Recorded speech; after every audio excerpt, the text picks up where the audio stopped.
The sun had barely risen when strangers began filling the small town's main street.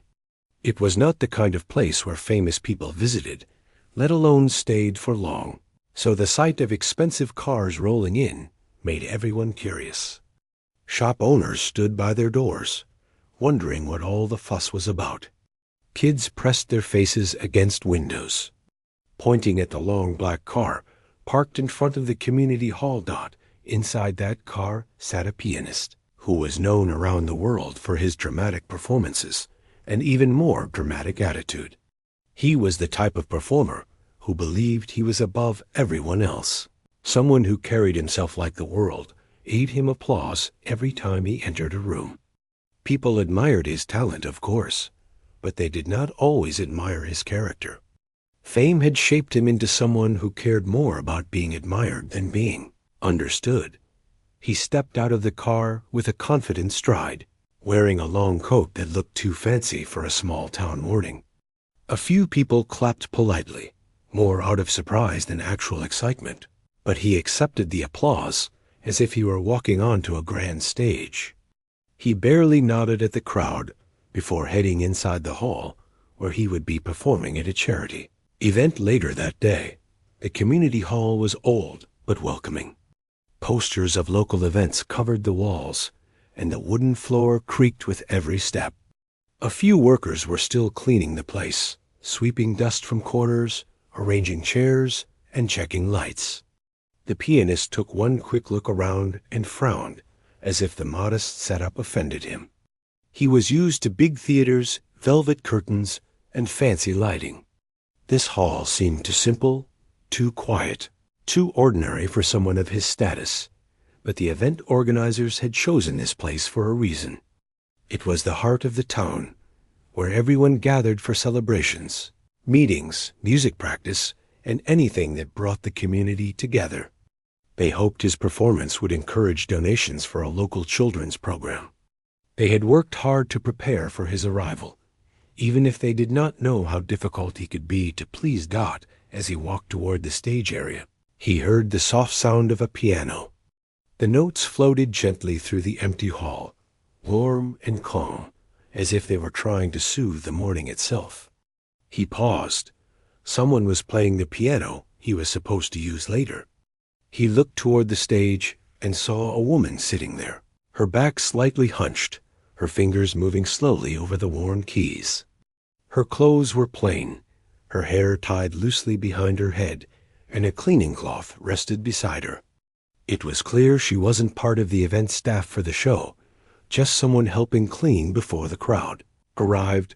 She wasn't playing loudly or in a showy way.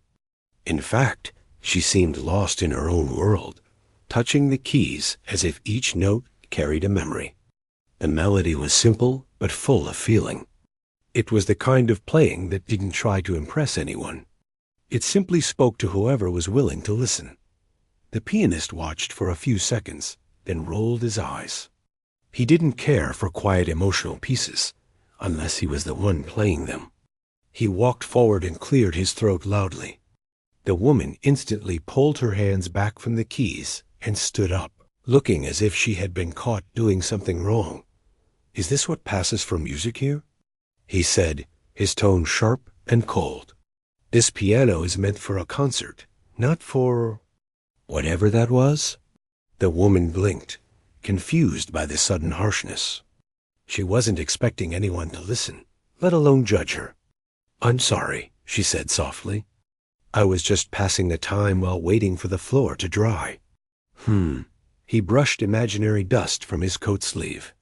"Well, please do something else. I don't want the audience to think the piano has been spoiled before I perform." A few volunteers nearby exchanged uncomfortable glances. They knew he could be rude, but they didn't expect him to speak like that to someone who was simply helping clean.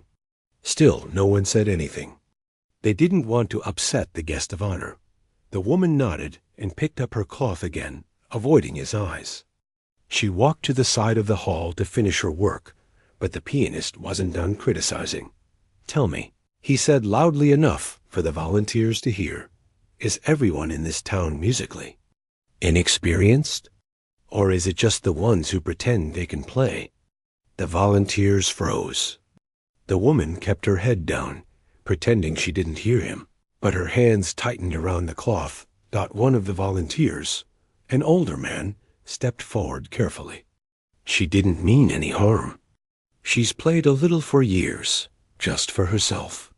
She's not claiming to be a professional. The pianist smirked. I should hope not. Another volunteer tried to change the subject. Would you like to test the piano now? Make sure it's tuned the way you prefer? He walked to the bench and sat down, opening the lid with an annoyed sigh. He began playing fast notes up and down the piano, checking the sound. The hall filled with loud, rushed chords, the kind meant to show off rather than convey anything meaningful. It was technically impressive, but it lacked warmth. It felt like he was trying to prove something. When he finished, he stood and crossed his arms, the superiority still shining on his face. It seems, he declared, that this piano barely survives that tune-up. Good thing I'm here to make it sound like a real instrument again. The volunteers exchanged looks, unsure whether to respond, but then something happened that none of them expected. From the back of the hall, where the woman had returned to sweep, a broom slipped from her hand. Not because of an accident, but because she suddenly spoke. You didn't have to insult me, she said quietly. Her voice trembled slightly, but she stood straight. I was only playing because it reminds me of good things. The pianist turned, surprised she dared speak at all. If you want to play for fun, that's your choice, he said sharply. Just don't confuse it with real music. The hall fell completely silent. The woman didn't argue. She simply looked at him with calm eyes, as if she had seen people like him before. She lifted the broom again, but this time she didn't lower her head. Her calmness irritated him more than anger would have. You know what? He said suddenly, stepping toward her. If you truly believe you can play, show me. Sit at the piano. A wave of shock rippled through the room. The volunteers stared at him, unsure whether he was serious or just trying to embarrass her. The woman set the broom aside and looked at the piano, then back at him. Why? She asked softly. Because, he said, raising his chin, you seem confident for someone who played like that. So let's see what you can do. Let me show you the difference between talent and hobby. The volunteers tried to intervene. Sir, that's not necessary. She's not used to performing for people. This isn't part of the event. But he ignored all of them. Come, he repeated. Unless, of course, you're afraid I might embarrass you. The woman took a slow breath. She clearly did not want drama, but something in his attitude pushed her past silence. She walked steadily toward the stage, each step echoing softly on the wooden floor dot. She stopped beside him. If I play, she said quietly, will you stop speaking about people in such a harsh way? Not only about me, but about anyone here? He raised a brow. If you impress me, maybe. The hall felt tighter, as if everyone was holding their breath. Even the volunteers, who knew her best, didn't know what to expect. She rarely played in front of anyone, and she never sought attention. She sat at the piano slowly, her fingers hovering above the keys. She didn't look nervous. She looked peaceful. The pianist smirked, sure she would fail. But before she played a single note, one of the volunteers whispered to another, Does he even know who she used to be? The other shook their head with a small smile. He's about to find out. The pianist didn't hear their whispers, but the woman did. She closed her eyes, letting the murmurs fade. She touched the piano as if greeting an old friend. The pianist crossed his arms, ready to judge. But then, something unexpected happened. She pressed the first gentle chord dot. It was soft, almost like a whisper, and the entire hall went completely still. Her fingers moved with a grace that did not belong to someone who merely played for fun. Her hands rose and fell with careful rhythm, shaping each note like she was painting emotions into the air. There was nothing flashy or loud about her playing. It was simple, tender, full of memories she did not speak aloud. The sound felt like something the hall had been waiting to hear. People forgot to blink. Even the pianist, despite himself, felt something, an old feeling he had buried years ago. The kind of feeling that music once gave him before. Fame had changed his heart, but he didn't show it. Not yet. She ended the short melody with a gentle final note. Then she turned to him, her face calm. "That's all," she said softly. "Just a small piece." The pianist forced a laugh, but it sounded weaker than before. He opened his mouth to respond, but a volunteer quickly stepped between them. "How about we save the rest for later?" the volunteer said with a shaky smile. "The hall still needs some finishing touches." The pianist said nothing, not because he didn't want to, but because he suddenly didn't know what to say. And the woman simply stood, picked up her broom again, and returned to her work as if nothing unusual had happened. Yet something had happened, something he felt but didn't understand, and it was only the beginning. By the next morning, the entire town was buzzing. People gathered outside the grocery store, the bakery, the post office, and even the community center, all whispering about the same thing, the strange piano scene from the day before. News traveled fast in the small town, even faster when something unusual happened. And nothing was more unusual than the world-famous pianist challenging a quiet woman who worked part-time cleaning the community hall. Some people had been present and saw everything with their own eyes. Others heard it secondhand from their friends, adding their own bits of drama to make the story sound more exciting. As the sun warmed the small streets, almost everyone had an opinion about what had happened. At the bakery, 2 older women were sipping tea near the window. I heard she played so gently that even the lights in the hall went quiet. One of them whispered, her tone almost magical. "That's not how lights work," the other said, but she still looked impressed. "But I don't doubt it. She has always had a talent. She just never shows it." Meanwhile, a group of teenagers sat near the library steps. "Do you really think she beat him?" one of them asked, his eyes wide. "I don't know if it was a duel," a girl replied, tying her shoelace. "But my uncle said the pianist looked like someone had slapped the pride out of him. That must have been something." The story grew and grew, not because people wanted to embarrass the pianist, but because they couldn't believe something like that happened in their quiet town. People knew he was a genius, a performer who sold out concerts across the world. They had heard stories of his ego, too. But they never thought someone who usually went unnoticed, could make him pause. At the center of all this attention, the woman remained calm, as she always did. She didn't try to defend herself or correct any of the stories people were spreading. She simply woke up early, tied her hair back, and walked to the community hall with the same quiet steps she always had.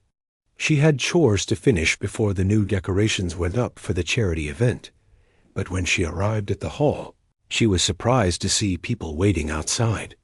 Some waved at her shyly, others smiled, some whispered privately to each other. She felt like she was walking into a place where her shadow had already arrived ahead of her. It wasn't a feeling she liked, but she didn't let it change her pace. Inside the hall, a few volunteers were already discussing the event. "Good morning," she said politely. Setting her cleaning supplies down, they greeted her with the kind of smiles that said they were seeing her differently than before. It wasn't judgment. It was curiosity, admiration, maybe even pride. "How are you feeling today?" one of them asked. "I'm fine," she answered, confused. "Why wouldn't I be?" Another volunteer chuckled lightly.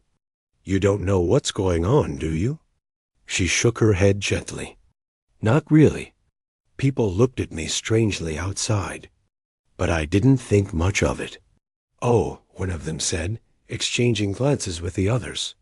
People are talking about the piano moment yesterday. She exhaled softly. She had hoped it would simply fade away. It was nothing, she said.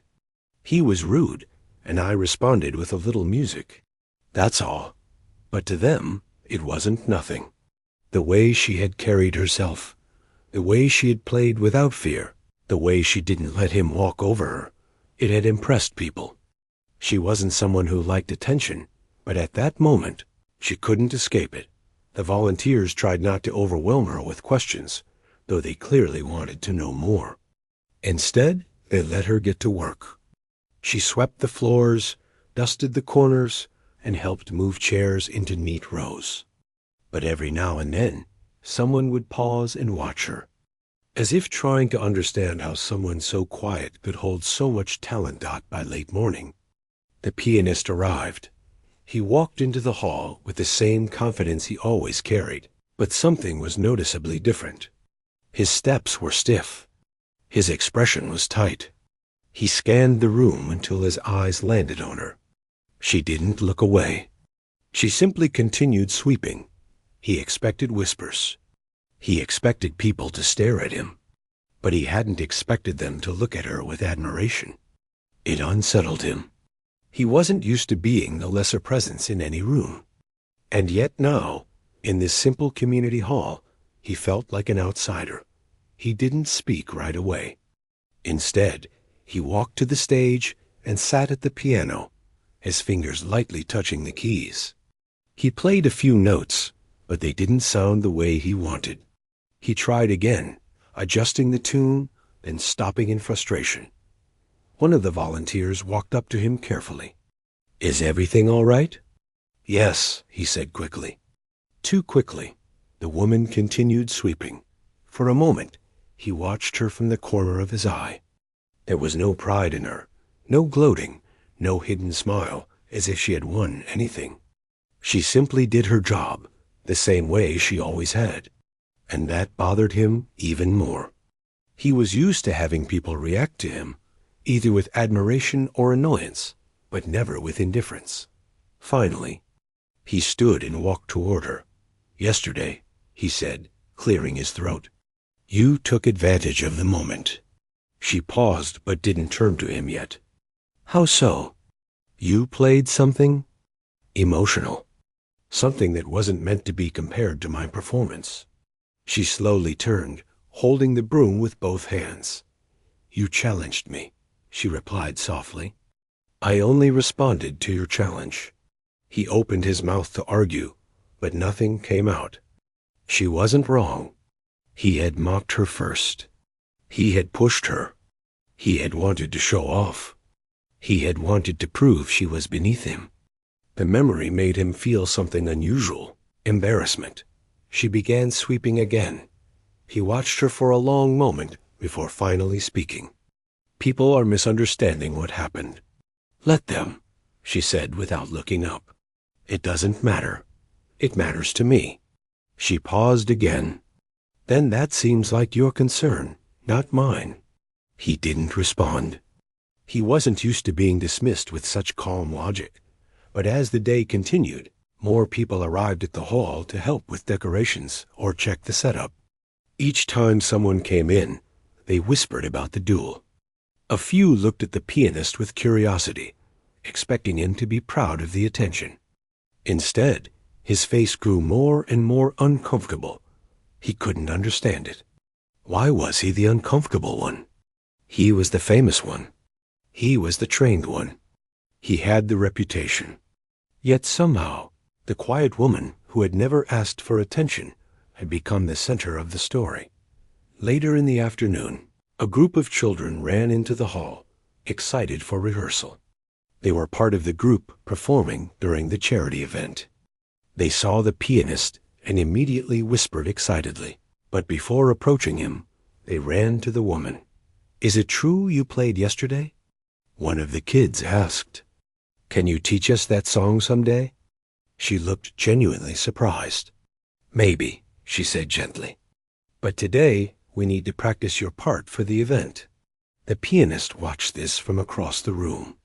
It looked warm, natural. She didn't act special or important. She simply cared for the kids and gave them her attention. He had never been that kind of person. He knew it. And for a moment, he wondered what that said about him. As the children practiced their lines and steps, he tried to focus on his own music. He played a few pieces, filling the hall with powerful, polished sounds. Some people clapped politely, and he gave a modest nod, though modesty was not his nature. But deep down, he knew the feeling was different. The applause was light, not because people disliked him, but because something was missing, something he used to have when he first started playing years ago. Something he lost on the path to fame. While he played, the woman continued helping the children, adjusting their posture, their timing, their breathing. She didn't play another note on the piano, but her presence around music felt more genuine than anything he had done that day. When rehearsal ended, the children thanked her and left with their parents. The volunteers continued setting up lights and chairs. The woman cleaned up a small pile of sheet music left behind. The pianist stood nearby, watching her again. Unable to stop himself from feeling a strange mix of frustration and curiosity, he finally walked over. "You could have played something more challenging yesterday," he said quietly. "Something that matched my level." She looked at him, then smiled just a little. "I didn't play to compete with you." He blinked, thrown off. "But you accepted a challenge." "No," she corrected him softly. "You issued a challenge. I simply responded in the way I knew how." He didn't know what to say. She gently placed the stack of sheet music on a table. "You think everything has to be a competition," she added. "Not everyone sees music that way." Her words hit him deeper than he expected.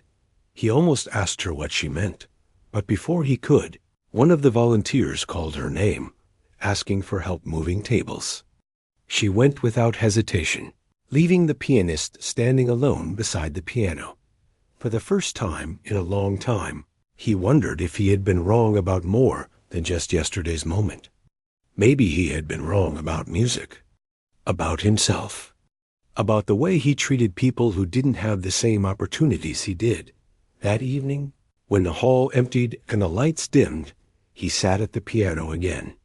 But instead of playing something bold or dramatic, he rested his hands gently on the keys. He tried to replay the simple melody she had played the day before. To his surprise, he couldn't, not because it was technically hard, but because it required something he hadn't used in years. He closed the piano softly and sighed. Tomorrow, he told himself, he would try to understand H. The morning of the charity event arrived quietly, with a soft sky and a gentle breeze moving through the streets. People were already preparing, placing signs around town, arranging snacks, and trying to make everything look as welcoming as possible. The community hall, usually calm and empty this early in the day, was already alive with activity. Volunteers moved in and out, carrying boxes, adjusting decorations, and practicing their roles one last time before the event officially started. The woman arrived early as she always did, carrying her small bag with cleaning supplies. She liked being early. It gave her a few minutes of peace before the hall filled with voices and footsteps. As she walked to the entrance, she noticed the pianist's car already parked outside. She wondered why he had come so early. He wasn't the type to arrive before he was expected. He preferred grand entrances, ones that drew attention. But today, he seemed to be doing something different. Inside the hall, she found him sitting at the piano bench, not playing but staring at the keys as if they were asking him questions he didn't know how to answer. The sunlight from the tall windows fell across the stage, casting a soft glow over him. He didn't notice her footsteps until she stepped onto the stage, sweeping a bit of dust from the edge. "You're early," she said quietly. He looked up, startled, then quickly straightened his posture. "I thought I'd warm up," he replied, though his hands were nowhere near the piano. He cleared his throat and checked the acoustics. She nodded once. The hall sounds the same as it did yesterday. He looked back at the keys. Yes, it does. She swept for a few more seconds, then paused when she sensed he wasn't finished speaking. He wasn't looking at her, but he was clearly thinking about something. She waited. I didn't sleep well, he finally said. She blinked, a little surprised he would confess something so personal. That can happen before a big performance, she said gently. That's not why, he answered quickly. He sighed and let his fingers rest on the keys again, though he still didn't play. I kept thinking about your playing. She tilted her head slightly. My playing? Yes, he said, sounding annoyed not at her, but at himself. That simple piece. I kept hearing it even after I left. I tried to play it again last night and couldn't. It was too soft, too honest. He shook his head. It made me uncomfortable. She didn't smile, though something in her eyes softened. Music speaks differently to different people, she said. It doesn't have to impress. Sometimes it just says what someone is feeling. He looked up at her, expression unsure. Is that why you played it? To show feelings? I played it, she replied, because it was what came to me in that moment. You challenged me. And that melody felt like the right answer. He leaned back slightly, studying her as if trying to understand something he had overlooked before. You talked yesterday like music isn't a competition for you. It isn't, she said softly. Not everything needs to be. He didn't respond right away, but his fingers finally pressed a few soft notes, nothing like the dramatic chords he usually played. It was hesitant, searching, almost unsure of itself. She listened without judging. He stopped after a few seconds, shaking his head. I can't find it, he admitted. That softness you have, that calmness. You don't have to copy it, she said gently. Everyone plays differently. He stared at the piano again. You don't understand. My entire life, everything has been about being the best, the fastest, the most impressive. I never learned how to play for myself, only for the crowd. She took a few steps closer, though still kept a respectful distance. Did you ever enjoy playing? She asked. When I was younger, he said quietly. Before people told me I was special. Before everything became a show. The way he said it made something shift inside her. She saw, for the first time, not the proud man who mocked her, but someone who had been carrying the weight of expectations for so long that he forgot how to breathe around music. One of the volunteers entered the hall then, calling out instructions to others, and the quiet moment between them broke. The pianist straightened again, as if pulling a mask back over his face. The woman resumed sweeping. The day began to move forward. As the hours passed, people arrived in steady waves. Families, seniors, teenagers, shop owners, and visitors from nearby towns came to see the show and support the charity. The air grew warm with chatter, the smell of baked goods from the refreshment table, and the excitement of children rehearsing their small acts. Everyone seemed cheerful except the pianist. He wasn't rude, but he was distant, deep in his thoughts, glancing at the woman now and then as if trying to understand her presence. She helped children line up for their practice, fixed a volunteer's collar, handed out small cups of water, and made sure the hall stayed tidy. She moved through the chaos with quiet steadiness. Around midday, when most things were finally ready, the pianist approached her again. This time he didn't stand tall or proud. He looked almost unsure. Can we talk? He asked, and the tone was noticeably softer than anything he had used before. She hesitated for a second, then nodded and followed him to a quieter corner of the hall near the backstage door. He took a breath. I want to understand something, he said. People keep saying you used to be someone, that you did something with music before you came here. Her hands tightened briefly around the cloth she carried. She hadn't expected that topic to come up. She had hoped it would remain her quiet secret. But in small towns, nothing stays hidden forever. It was a long time ago, she said calmly. But it's true? Yes, she answered. I studied music when I was younger. I traveled a little, performed in a few places. But life changed. I changed. I stopped. He frowned with confusion. Stopped? How can someone with your talent just stop? She gave a small, thoughtful smile. Music can be a gift, but life doesn't always let you follow it the way you want. Sometimes you choose other things. Sometimes you lose things. Sometimes you simply grow tired of chasing something that no longer feels right. He didn't understand at first, but he could hear the truth in her voice. So, you just quit? He asked softly. I didn't quit, she replied. I shifted. I still play, just not on stages. Not for applause. Not for the pressure.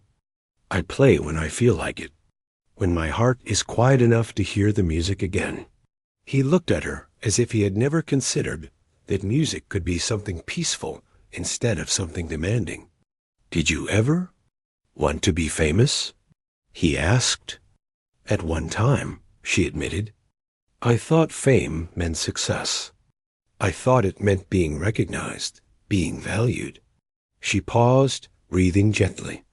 But I learned that being known and being understood are not the same. Fame can be loud. Life can be loud. Sometimes the quiet path is kinder. For a moment, he didn't say anything. He was trying to picture himself choosing a quiet path. It seemed impossible. And yet the idea rested in his mind like a soft note waiting to be played. You seem happier than I am, he said suddenly. She looked at him with gentle eyes. You can be happy too, but maybe you're looking for it in applause instead of in music. His chest tightened at her words. He didn't know why. Maybe because she spoke to him without judgment, just truth. Maybe because no one had talked to him that way in years.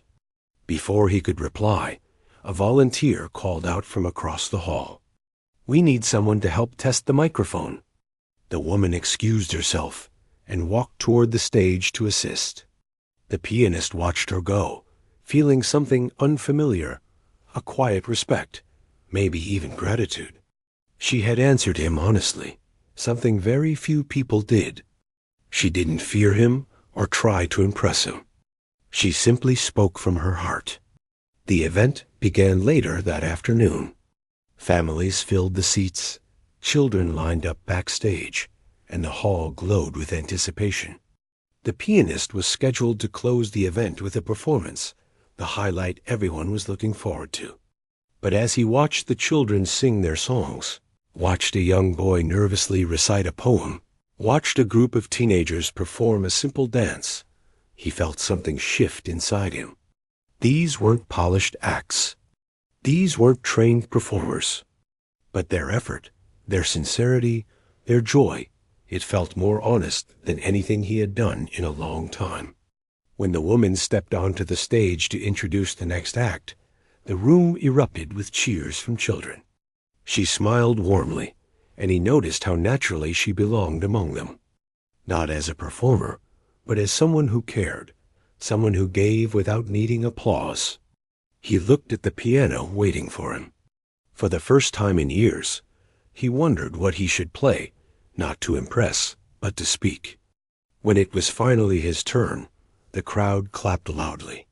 He walked to the piano, but before sitting, he looked at the woman standing near the side of the stage. She gave him a small nod, not of encouragement, but of trust. A nod that said, play what feels true. He sat slowly. His fingers hovered over the keys. He didn't play a dramatic opening. He didn't play a showy piece meant to dazzle the audience. He played something quiet, something thoughtful. something he didn't know he was capable of playing. The hall fell still. People looked at each other, surprised. They expected a grand performance. Instead, they heard something soft enough to make the room breathe with him. The woman watched from the side, her heart warming. She knew that shift. She had lived it. When he finished, the applause was still loud, but this time he didn't stand proudly or bow dramatically. He simple. The hall stayed silent for a long moment after the woman lifted her hands from the keys. People were breathing, but only barely, as if they were afraid that even a small sound might break whatever spell her music had cast on the room. It was a kind of silence that didn't feel empty. Instead, it felt full of emotion, full of something deep that had settled into everyone's chest. And in the middle of that silence stood the well-known pianist, unable to move, unable to speak, barely able to understand what had just happened to him. He had come into this hall expecting a small show, a moment of entertainment where he would show his skill and walk away with admiration. He had expected to win easily, without doubt, without thought. He had expected applause, praise, and maybe even a few whispers about how no one could ever reach his level. That was what always happened. That was what he was used to. But none of that was happening now. Instead, he felt his pride fall apart. Piece by piece, like something fragile slipping from his hands and breaking on the ground. He stared at the woman, who now stepped back from the piano as if she had not done anything special. She looked almost shy, like someone who had done something too powerful without meaning to. She did not smile proudly or look to the crowd for approval. She simply lowered her gaze and took a small breath, almost like she hoped people would forget she had just stunned the entire room. The pianist felt something heavy in his stomach, something that made his throat tight. It took him a moment to recognize it, because it was not a feeling he was used to. It was remorse heavy, sharp, and painfully honest. It pulled at him in ways he could not escape. He remembered the way he had mocked her earlier, how he had spoken loudly just to make her feel small. He remembered how he had thought her soft playing was nothing more than noise that bothered him. He remembered challenging her in front of everyone, expecting her to step back, to stay in the place he had decided for her. And now, after hearing her play, he wished he could take back every word he had said. The crowd finally began to breathe again. A soft murmur moved across the hall, the kind of sound people make when they are not sure what to do with their emotions. Some wiped their eyes, others looked stunned. A few glanced at the pianist, waiting for his reaction. They wanted to know what he would say after being humbled so completely. The pianist stepped back without realizing it. He felt like the floor beneath him had shifted, like he was standing somewhere unfamiliar. His hands felt cold. His chest felt tight. His mind kept going back to her music. Every note she had played carried something he had not felt in a long time, something he had forgotten music was supposed to hold. It was not technical skill, although she had plenty of that. It was heart.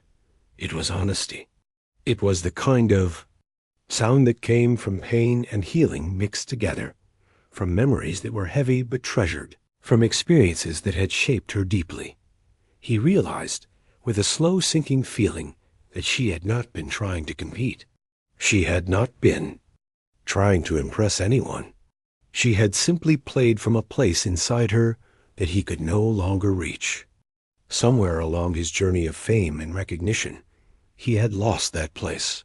He had traded it for applause and stages and bright lights. And now, standing here, he felt the loss more sharply than ever before. The woman did not look at him. She stepped away from the piano quietly, as if she did not want attention. A few people reached toward her, praising her, thanking her for the beautiful moment she had created. She nodded politely, but she did not seem comfortable with the sudden attention. She even stepped slightly back, giving them small, warm smiles, but also keeping some distance. Seeing this made the pianist feel even worse. She had carried something extraordinary inside her, and yet she held it with such humility. Meanwhile, he had been carrying pride like a crown he thought he deserved. He felt the urge to walk to her, but his feet stayed frozen. He did not know how to approach her without feeling foolish. He did not know how to speak without sounding empty. But he also knew that if he said nothing, the weight inside him would only grow heavier. The crowd shifted again. People whispered softly, sharing their thoughts, trying to understand how someone so quiet could play something so powerful. A pianist heard pieces of their whispers. She plays like someone who has lived through something. I've never heard anything like that. It felt like she was telling a story without saying a word. These comments made him realize something even clearer. He had underestimated her deeply, unfairly, and publicly. A few minutes passed before someone gently encouraged the woman to take a small bow. She hesitated, almost embarrassed, but finally gave a short, modest bow that only made the crowd admire her more. People clapped again, but this time it was softer, almost respectful, as if they didn't want to overwhelm her. The pianist closed his eyes for a moment. He could feel his heartbeat, slow and heavy. He had spent years building his reputation as someone untouchable, someone who believed he was above everyone else. And in one short piece of music, she had stripped away all of that. She had shown him something he had forgotten, what it felt like to be moved. The host of the event walked to the stage, trying to gently take control again. He said a few words about the beautiful moment they had witnessed. He thanked both performers, but even his voice carried a different tone, a softer one, as if he knew that the entire evening had changed because of what had just happened. The pianist finally took a small step forward. His palms were sweating, and he wiped them on his coat without thinking. He knew he could not stay silent any longer. If he did, the shame inside him would grow until he could not breathe. He walked slowly toward the woman. Every step felt heavier than the last. People noticed and turned their attention toward him. The woman looked up when she sensed movement. Her eyes met his, and he felt something shift inside him again. She did not look proud or mocking. She looked gentle, calm, almost unsure of why he was approaching her. He stopped a few feet away from her because he did not trust himself to move any closer without his voice breaking. He began, but the word caught in his throat. The crowd went silent again, but this time the silence felt different. It felt expectant, gentle, almost forgiving. He tried again. I owe you an apology. Her eyes widened slightly, surprised, but not unkind. I was rude, he continued, his voice low. I spoke without thinking. I judged without listening. And I shouldn't have. His chest tightened, but he pushed the words out anyway. Your music. It reminded me of something I forgot. Something important. The woman blinked slowly, absorbing his words. She did not rush to respond. She let the moment breathe, let his honesty settle in the air. Finally, she said, Music is not a competition. It's something we share. Her voice was soft, but it carried weight. He felt her words hit him more deeply than any criticism or praise he had ever heard. He nodded, slowly, feeling a strange mixture of relief and sadness. Relief because she had not rejected his apology. Sadness because he knew how far he had drifted from that simple truth she had spoken. Someone in the crowd sniffed quietly, moved by the exchange. A few people nodded encouragingly. The mood in the hall shifted from awe to warmth, from tension to something gentler. The pianist took one more small breath. Thank you, he said, not for her acceptance, though that meant a great deal, but for the reminder, for the lesson, for the music she had poured into the room. Thank you for playing. The woman gave him a small, humble smile. It wasn't a smile of victory or pride. It was a smile of kindness, the kind that told him she carried no need to be above anyone. The applause that followed was not loud or wild. It was soft but full, like a warm wave moving across the hall. People were not clapping for a winner. They were clapping for a moment, one that had changed something inside everyone present. The pianist stepped back, letting the woman have her space. But as he moved, he felt lighter, as if the weight that had been pressing on him was finally beginning to lift. He knew that everything would feel different from now on. The night had humbled him, but it had also opened a door inside him. A door he had closed a long time ago. And as he looked at the woman once more, he knew one thing with full certainty. He would never forget the moment. Her music made him feel human again. When the applause finally softened and people began to settle down, the woman stepped away from the piano as if she wanted to disappear into the background again. She gently brushed her hands together, not because they were dirty, but because she didn't know what else to do with them. She never liked standing in front of a crowd, and now hundreds of eyes were still on her. Even though they were looking at her with admiration, she felt shy and almost uncomfortable with the attention. The pianist watched her from a short distance, still absorbing everything that had just taken place. He had apologized to her earlier, but the feeling inside him still had not settled. It was as if he owed her more than a simple apology. He had embarrassed her, doubted her, and treated her like someone she wasn't. And now, after hearing her play, he felt like he had misjudged her in ways far deeper than he could explain. The host stepped on stage again and tried to lighten the atmosphere. He talked about how everyone had just witnessed something special, something rare, something unforgettable. But even as he spoke, people were still whispering about the woman's performance. Some looked at the piano as if it had turned into something sacred. Others kept glancing at her, wondering how such a soft-spoken person could play with that much emotion. A man from the audience walked up first, asking her if she had ever performed professionally. She gave a small smile and shook her head lightly. "Not anymore," she said. That short answer sparked even more whispers. "Anymore? What does that mean? Did she quit?" The pianist heard these whispers too, and they stirred a quiet curiosity in him.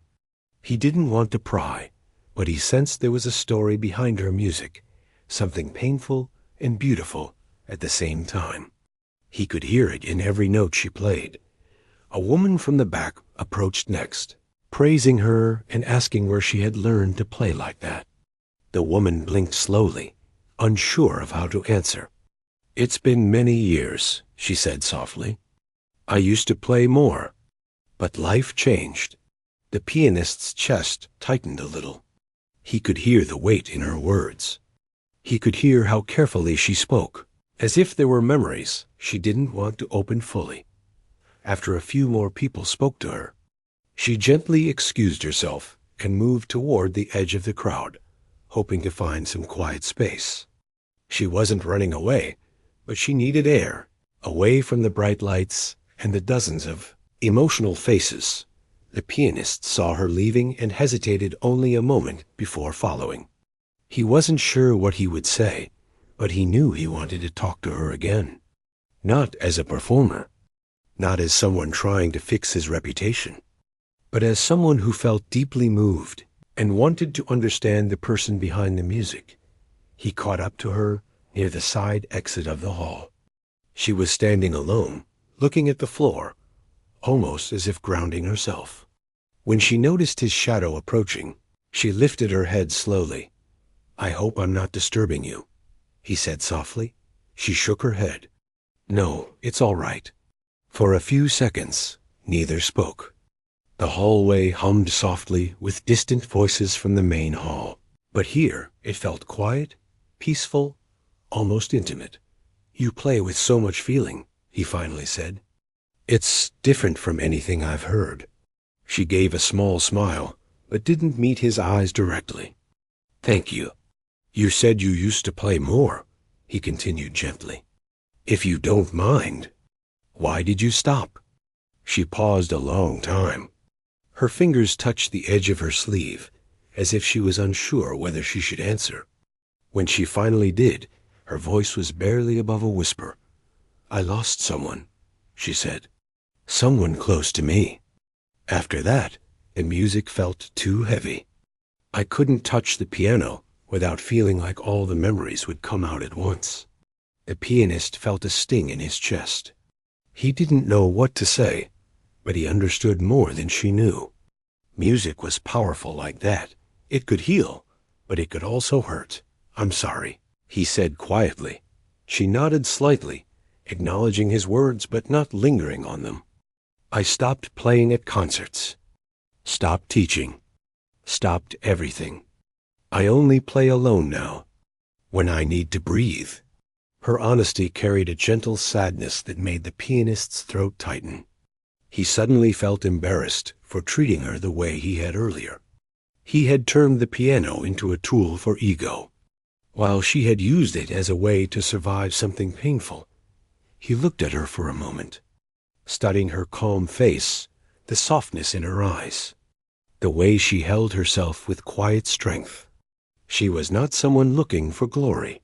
She was someone who had found shelter in music and then stepped away from it when it became too heavy. What you played today, he said slowly, it didn't just sound beautiful. It felt alive. She looked up at him this time, meeting his eyes with a steady, gentle expression. I didn't play to impress anyone, she said. I just played what I felt. That's all I know how to do. He nodded, swallowing a lump in his throat.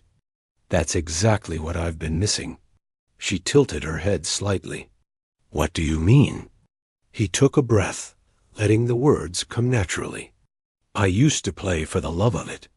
When I was younger, I played because it made me feel free, because it made me feel connected to something inside me.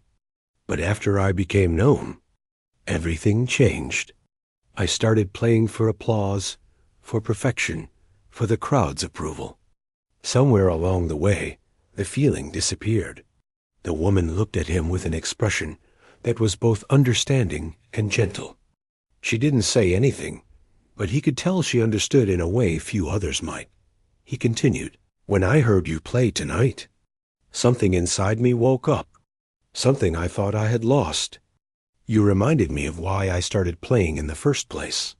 She lowered her gaze, not out of shyness, but out of humility. She didn't take credit for inspiring him. Instead, she simply said, Music finds us again when we're ready for it. He breathed out slowly.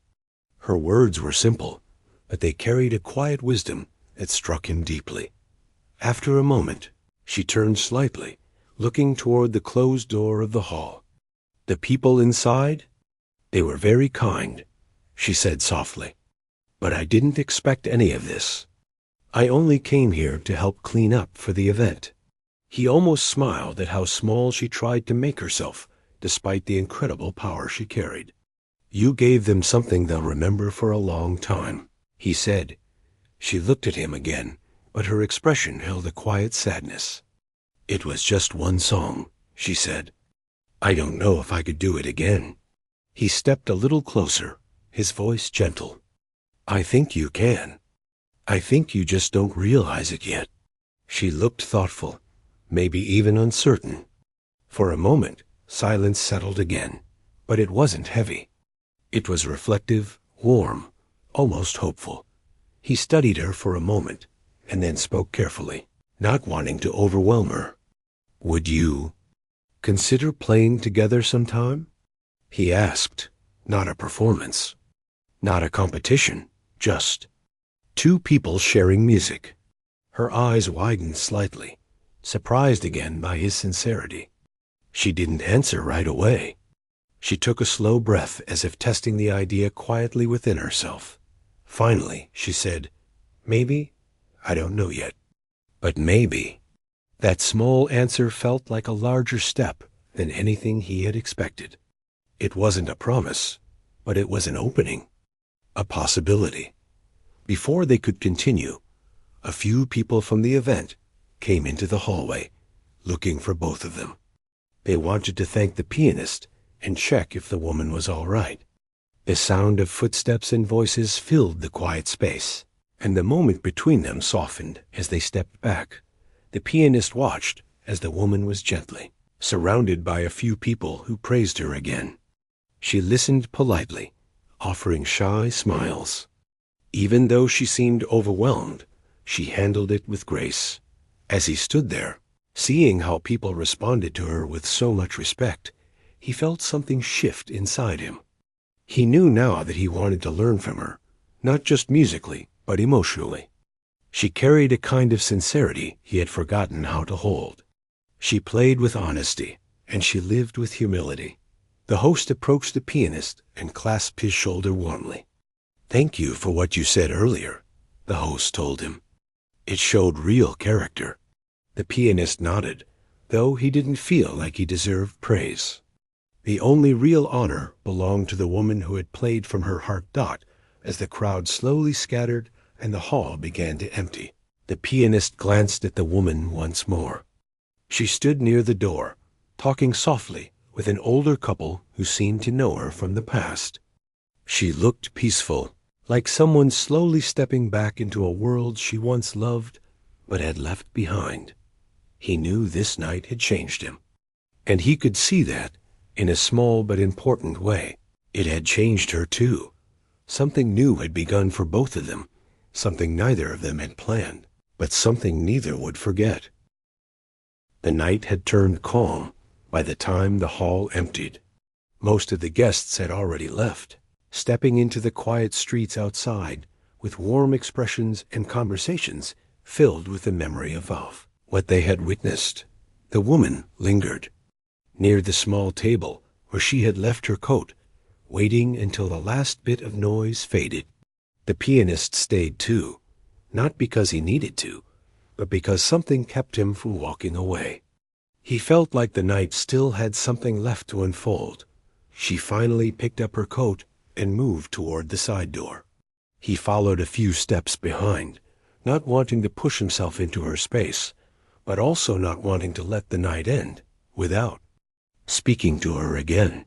When they stepped outside, the cool air touched them gently. The street was quiet, glowing softly from the streetlights lining the sidewalk.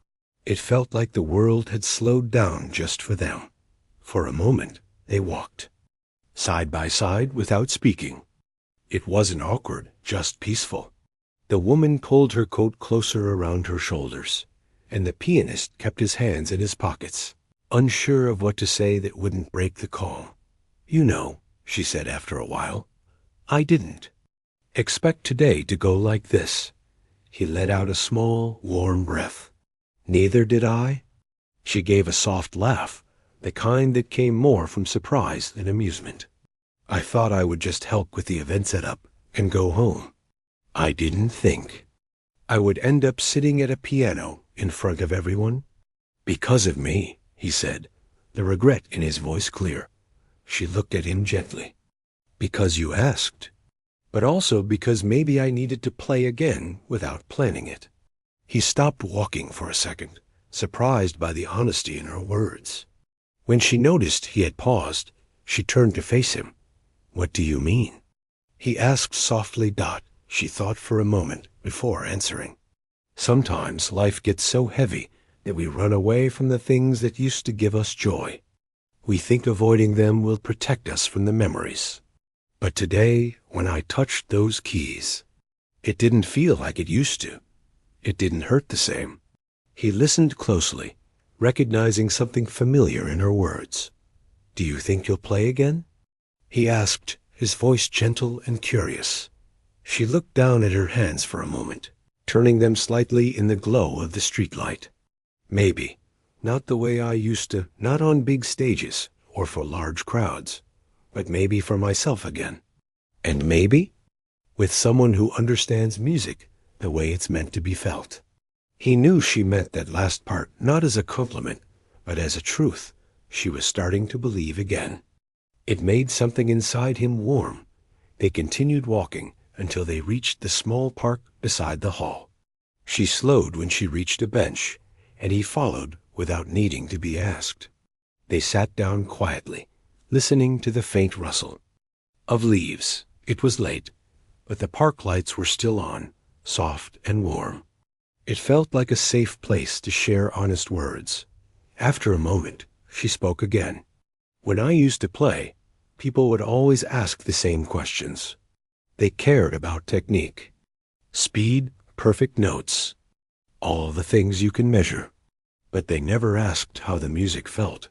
They never asked what it meant to me. He nodded slowly. I know what you mean. I used to think the same way, chasing perfection, because that's what people expected. He paused, letting the memories drift through his mind.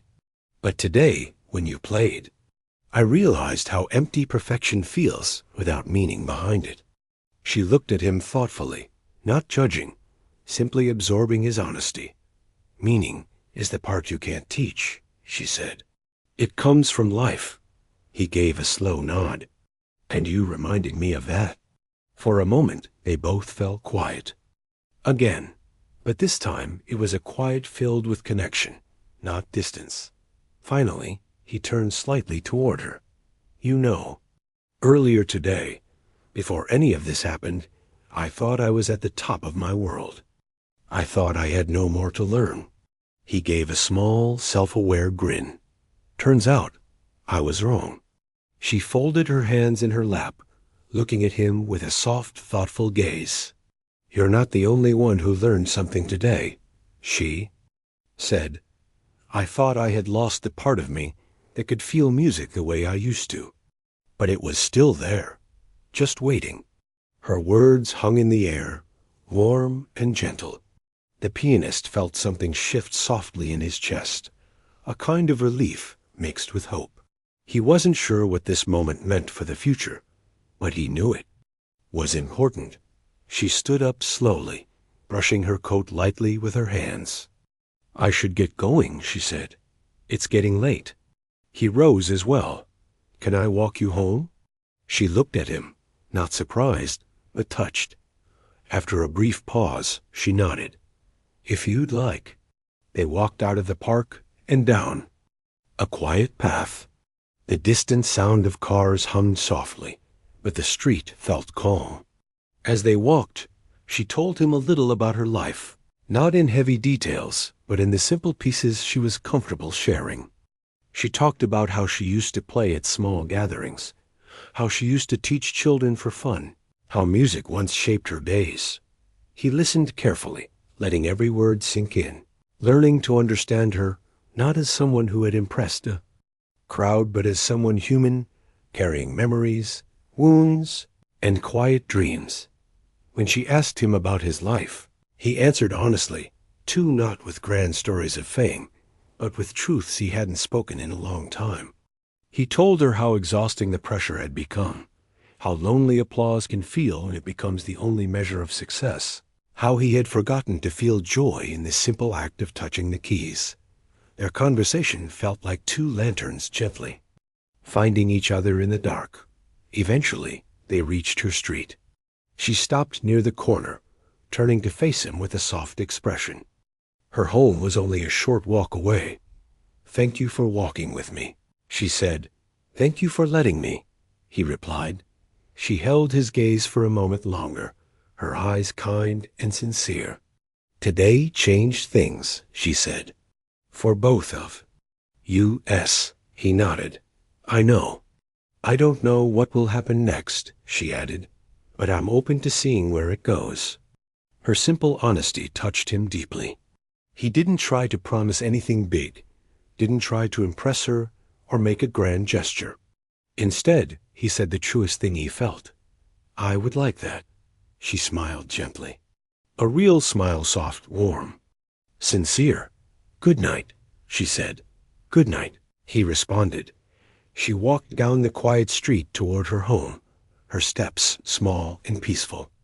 He watched only for a moment before turning away, feeling lighter than he had in years. As he walked, he felt something inside him shift. The world looked different, not because anything outside had changed, but because something inside him had reopened. He felt inspired, hopeful, humbled, and strangely excited about the possibility of rediscovering music the way it was meant to be felt. He didn't know what the future would bring, whether they would play together again, whether they would grow closer, whether her music would become part of his world. But he knew this. Tonight had not been about winning or losing. It had not been about being better or worse. It had not been about audiences, stages, or reputation. It had been about honesty, about connection, about rediscovery, about two people who had forgotten pieces of themselves, finally finding them again. And somewhere deep inside him, a quiet promise formed not to her, but to himself. He would play again with meaning, with heart, with honesty. Just like she did. And, for the first time in a very long while, the thought of touching the piano again didn't feel like work. It felt like coming home.